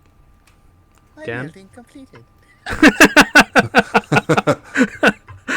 What'd you think of the most metal song you've heard? It's that one is more than the first one. That one's super extreme. Yeah, This is the That first feels time. like in 1999 that this is competing to be maybe not the most extreme metal band, like as far as death metal or something goes, but as far as catchy thrash can exist, this is pretty extreme and pretty. Yeah, don't move your hips or whatever they said. Just bang your head. Yeah. I think I'm gonna take that advice from now on. Don't shake your It hip. is Just good bang your advice. head. Just bang your head. Yeah, I understand. Just fucking. Dude, like, this is the first time going through the lyrics, and they're so hilarious. Like, they They had just a. named all their favorite bands. They're like At War Creator. Yeah, they said, attack the DJ booth, oh yeah, burn the records of the Bee Gees, play the Venom records, Welcome to Hell, Sodom, Satan, Angel Witch. Yeah, And they named their solos too. Fantastic solos. The second one was probably the better of the two, where it had that like rhythmic change in there, where it was just going from a straight thrash beat to like a do together, do together, do together. Adventure beat. Great. Yeah. Great beat. And it just changed the whole vibe. It gave the bass play a place to really shine there. It was like doing some little like arpeggio sections, like not too much where it's overplayed, but just enough to provide some color to that section. It's so good. I would say actually does a lot better of a job than most modern thrash bands that came a bit later, like Warbringer and such, which were good. Exactly, yeah. But this is way better. This is way cooler. Yeah, it's like in that weird period where we talked about with Cranium, where their shit's coming out from like 97 and 99, where it was before the like this that was considered like Before the revival. like the big obvious boom, there was just kind of bands that were. I mean, thrash was always really a thing. I mean, it started in the 80s, and the later bands started in the early 90s, and I don't think that spirit really died for a while, and then it kind of came back after, or not, maybe it really never died, but it became mainstreamed when something like Warbringer and something like Municipal Waste were like coming into when it into got the fold. when it got corporate. When it started getting a little bit corporate. Yeah, agreed. I also But like even how- though these guys are newer in the scope of thrash, like they were still around in like '92. And Yeah, exactly. the next Yeah, track like I we're said, gonna listen late to 90s, is a from their little bit late '92 to the demo. game, but loving the spirit. And again, like that. This is why I kind of like thrash. It's the super just immediate. It's immediate, and it's like the most metal thing. For like in the smaller aspect, it's like you have bands that are doing extreme shit, but they're not. They're like focused on other shit. While thrash a lot of the time is focused on being Just metal. focused on being metal. They Yeah. yeah. That's why I really liked it when I first got into this stuff. It's the first extreme genre, if you could even call it that I was into. And yeah, I would have loved this then. This, and I still like it a lot. It's pretty great. Oh, I like how earlier I said I listened to this once, and Paul's like, "Shut the fuck up! You listened to it once."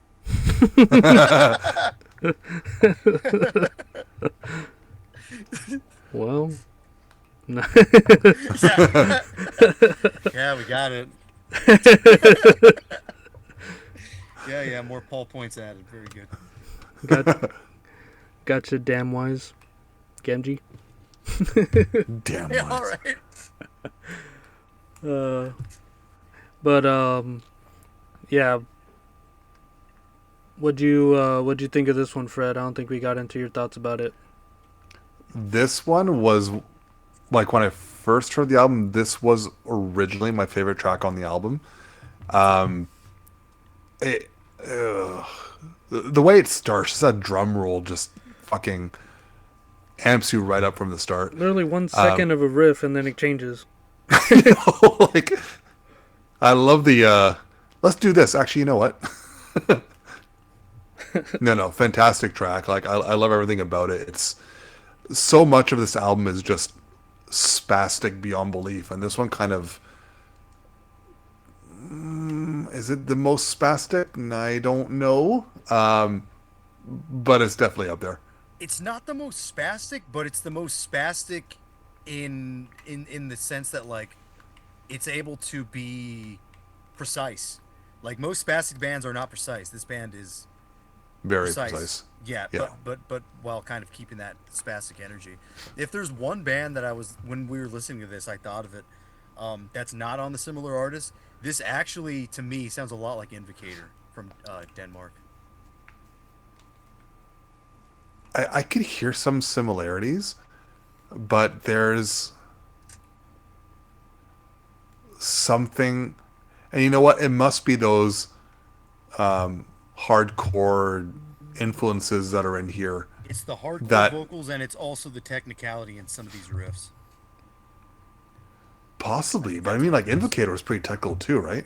Yeah, yeah. And they have that's a what I'm lot saying. of- Those are the sort of similarities there. They have a lot of Yeah. like counterpoints and harmonies going on in these songs too. And Yeah, that's important too. It's like riffs and counterpoints. and they have and like sort of leads thrown precise on them speed. too. That's like the key. Yeah, like a lot of things that I've been well, out of some reviews that I've read about this album, they had like complaints about like the drumming, but I think this has like the What? yeah, this has like they're like, oh, you're doing the basic thrash beat the whole way through, but it's like I think it has the dismember sort of thing going on where everything else around it's so great, the drums just have to keep up with the rest of it, and I think this does that to a T, plus adds its own little flourishes and stuff in between. So I don't know what the hell that guy was talking about. It's about drumming. The fuck out of here. Yeah, it's like it carries the music. Like that's like the first thing that I heard. That Some was people are just wrong when it comes to reviewing albums. yeah, So, like it, what it just that just comes with the territory. It is what it is. yeah, like that's what really drew me through it. It was like I don't know if it's faster or just as fast as like Holy Terror speed, but it's definitely up there with like just thrashing at a whole other level. But you want to get into the next one? Yeah, that will be Chain of the Damned, and this track was on their very first demo from '92. I haven't heard the version from that demo, so I don't know how different it sounds from that. But I mean, here we go. Well, I was gonna mention too. They did lot of- re-record it on the '94 demo though. That one was pretty cool. All the vocals like variation in here, like especially in the last song that we just heard, where he kind of goes into a more sing-songy section. Where Dan- it sounded very Japanese. Yeah, Dan was saying that people didn't like that. I guess that was like point of contention with this, but No, I saw a review on Rate Your Music that was criticizing the hardcore vocals. oh, okay, I thought Not it was specifically that. oh, okay, but yeah, I was gonna say that that sort of feeling and like soulfulness is just like such a perfect addition to have during sections like throughout that song, you know. Why are so many people wrong? Well, that's what I was kind of, alluding to as well. It's like, yeah, a lot of people are just wrong when it comes to reviews. They're only giving their personal, sort of personal bias instead of like, I don't know. See, well, I guess it kind of comes down to that. It kind of has to be personal. So maybe there's no winning with some of these reviews. But whatever. No. We're here and we like it. All right, Chain of the Damned. We'll be right back.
back from Chain of the Damned.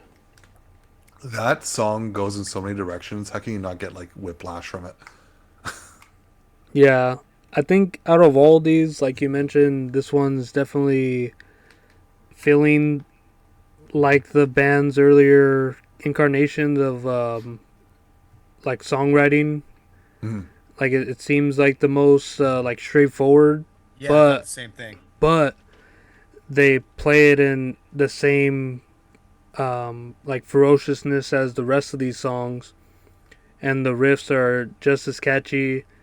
And they might have added like embellishments from the previous renditions from the demos that made it or like contextualize it within this album. Because under a microscope, I can kind of tell that it was like written, like at least the like foundation of the song was written at an earlier time, whereas like the rest of the album seems to have evolved from this one. This one feels the most thrash. Yeah, like this one's like very very straightforward, but that's fucking. It's so good the way that they're able to pull something straight over like or straightforward, and make it so interesting. You know. And they do go back to the earlier part of the song, which isn't something to do on a lot of the songs on this album. But when they go back to it, the riff is the same, but the vocals have like increased intensity so much. It feels like just a total escalation. Like it's so many parts on this song are some of my favorite parts of this album. The kind of start stop part that Yeah. it does it a couple times near the beginning. Yeah, right in the verse. Yeah. Yeah. Oh man. You know what? One of my favorite albums, but this is this is my favorite track. I love it.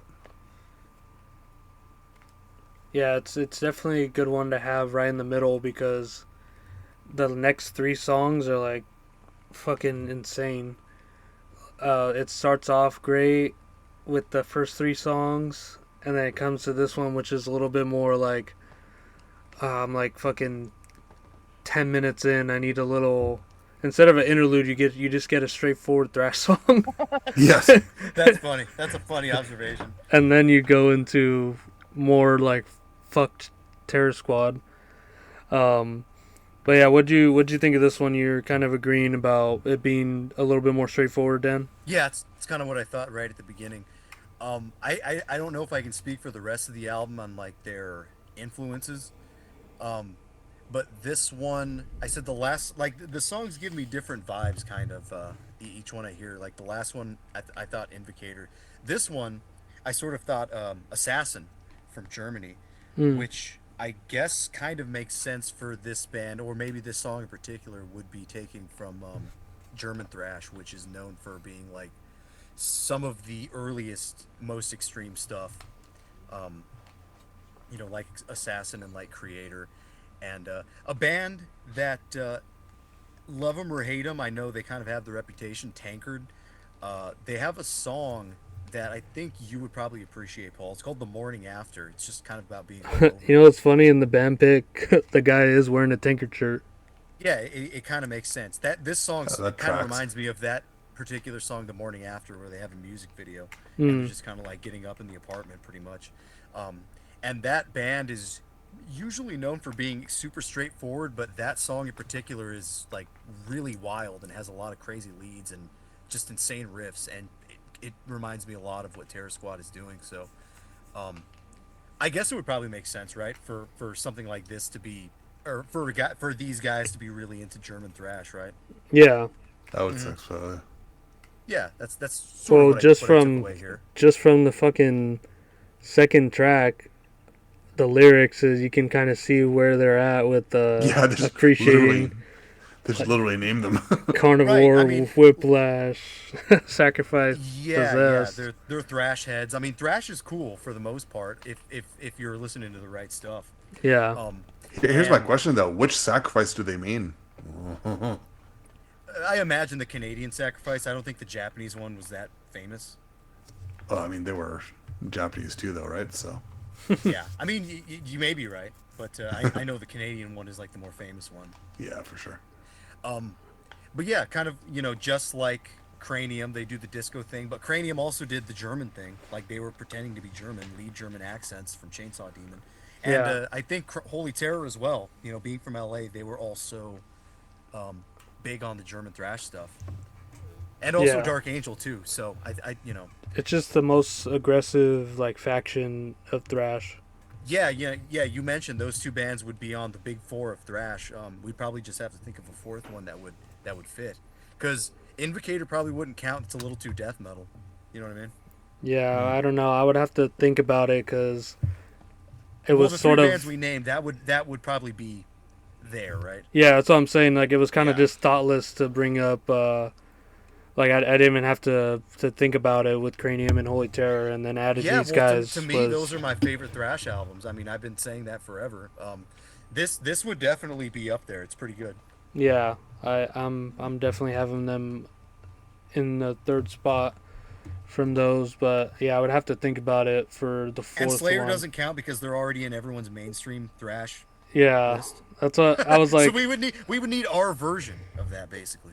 Yeah, we'll meditate on that, and we'll bring that to the pigs, to the sweet swine, The sweet swine, Sweet swine. the pretty pigs, the sweet swine. the honest hogs, the horrible, the Honest honorable hogs. hogs, The horny hogs. pleasant pigs, the horny hogs. All right, well, let's get into my favorite track, Nightmare Rider, which comes right after Chain of the Damned, and Man, we just went 1, 2, 3, 4, 5. No, it went 1, 2, 4, 5. 1, 2, 4, 5. Okay, we skipped track 3. So we'll be right back.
right, we're back from the Nightmare Rider.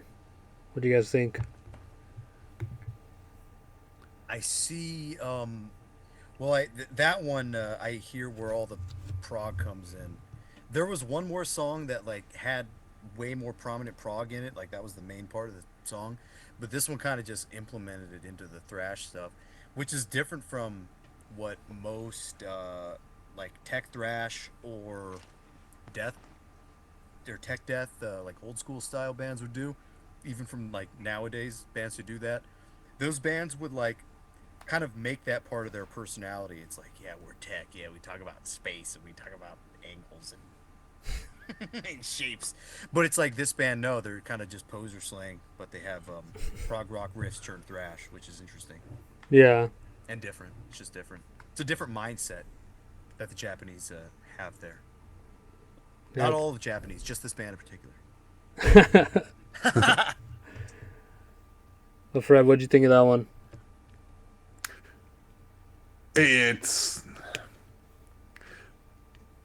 I hear a bit more technicality in this one than some of the other one. Quack, quack. Ba, ba, ba. Oh yeah, I do my hear a bit. God!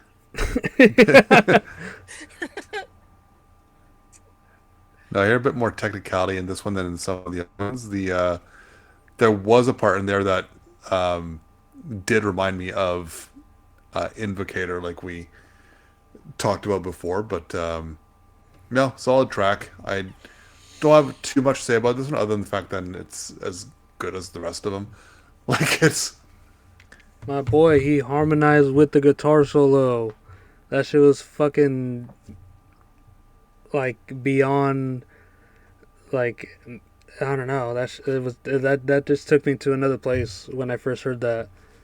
Whoa, like that part is what made this really stand out for me, and just being as fast and sort of relentless as it was all the way up until that point. It felt like your head's sort of peeking above the clouds, and then you come back straight down to hell. Mm. You know, you get those it's a moment to breathe. Yeah, I didn't really mention that, and we kind of didn't mention that either. That the solos are extremely like uplifting. Yeah, like all the like lead higher note guitar work is like so fucking good. It really does kind of take you out of or elevates you from this fucking hellish thrash. And above all, it's just so not boring. You can't get bored listening to this album. No, You can't shake your hips listening to this album. just bang your head. Yep.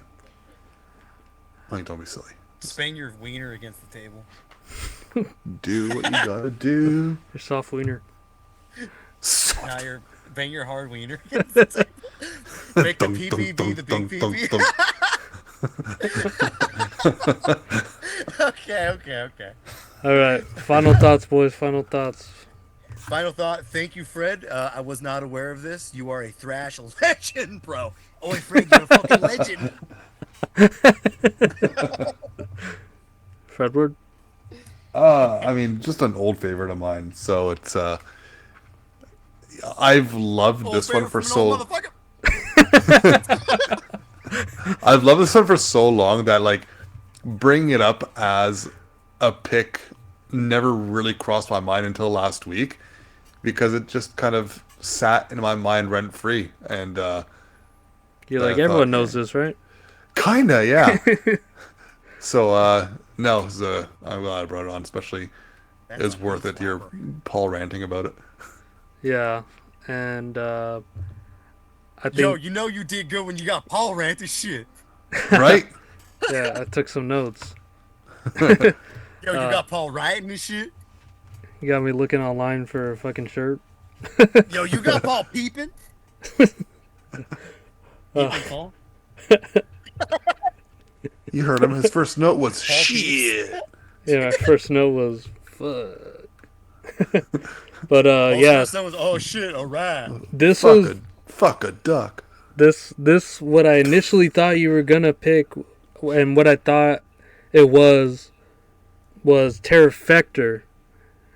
And I listened to that. I was, before, and I was like, okay, I'm familiar with this one.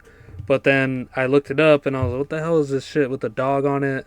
And you said it's thrash, and I immediately liked the cover, and I had no indication of what this would sound like from any other aesthetics, like the logo or even from the album title. It's like I don't hear any thrash albums titled anything like that.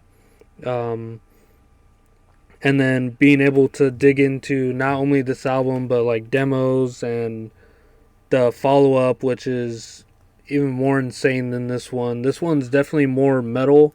Second one's going out on the fringes a little bit more, like what they were saying about thrash being sort of limitless. They sort of take it to those the fringes, and I don't think I would ever have come across this without Fred. So me neither. Yeah, this would have never come across my searchings. Yeah, I think the rest of, like, if you picked something this good early on, I think you're gonna have a tough time, picking something better or on par with this. It's so good. No. You don't know Fred like that, though. I don't know. Just because you mentioned them, out of curiosity, what do you think of Terror Factor? Well, I remember listening to them when we brought them up. I think it was for like the multiplex episode. I think I was mistaking Terror Factor for this band, actually. Yeah, because I don't remember at the moment. Yep, I was. Yeah, I don't remember at the moment what they sound like, but that's what I thought the band was. Me too. When you first sent the link, because it didn't show any artwork or anything. It just said like Terror Squad. But yeah, I would need to listen over and report back. So yeah, fair. What do you think about this band during the Crifitar, Satan Arctic, because those two guys were in that band. Oh, okay, that's what it must have been. Okay, maybe I was mistaken. Well, Fred, how did they compare to this? Terror Factor? Yeah. Not nearly as wild. Are they just death metal or are they thrash? They're thrash. They're thrashy death. Oh, okay. Yeah. Well, I'm glad you picked this one. I think you'd like them, but you're not gonna be knocked over by them or anything. Every once in a while, one of us goes like winter mode. I need an album to pick me up because this one knocked me over already. Hey-oh. Yeah. But anyway, piggies, we'll be back, and I think the next block is going to be Black Metal History Month already. That's crazy. With February. Should we do that again? I think so. We've been running it like that. Why not? You want to do Black Metal History Month again, Fred? Yeah, why not? Okay, why not? It's only once a year. It's tradition. It's tradition. It's true. We'll do Black Metal History Month again, and we'll be on time this time because we don't have a guest. So there we go. We'll be good to go. Yeah. All right. Well, we're gonna head out. See ya. Have a good one.